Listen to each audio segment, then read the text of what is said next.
we are going to talk real briefly about lifting notation. Lifting notation is one of those things that tends to trip new lifters up. So let's take a look at the two most common notation conventions that you're going to see. Option number one, if there's not a weight listed, you're going to see sets by reps. Option number two, if there is a weight listed, you're going to see weight by reps by sets. So how does this look in practice? Well, let us suppose that your coach has decreed for you that you are going to squat 3 sets of 5 reps. So you use, or your coach is using, convention number one, sets by reps. 3 sets, 5 reps. And you, in your training log, because you're an intelligent lifter and you're keeping a training log, you've squatted 195 pounds last time. You're flawlessly executing a linear progression. What are you going to squat this time?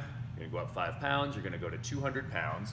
You're going to write down 200 pounds, 5 reps, 3 sets. Again, not too tricky. 200 by 5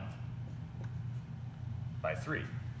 And then that poor new lifter comes along and takes a look at your training log, and that new lifter is confused by the fact that here we see 3 and a 5 written in this order, and here we see a 3 and a 5 written in the opposite order, and they mean the same thing. They both mean 3 sets, 5 reps.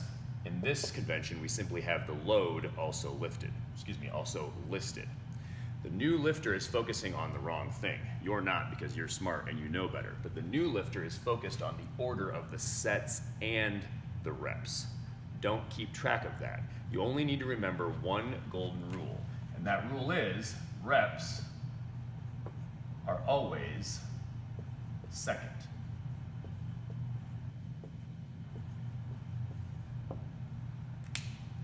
Remember this rule, and you'll be just fine. We notice here, 5, the number of reps, is the second number written. 5 right here also, the number of reps, is the second number written. You can use your context clues, the thing that you learned about back in like 5th or 6th grade, to figure out that 200 is probably not the number of sets that you performed. You better hope it isn't anyway. I guess if it is the number of sets that you're performing, you better hope that you're only doing it with 3 pounds, okay? So keep track of this rule. Reps are always second, and if you do that, and if you force yourself to get used to these two conventions, you'll be just fine. I know it's a little bit weird at first, but just remember, nobody cares. Hope it helps.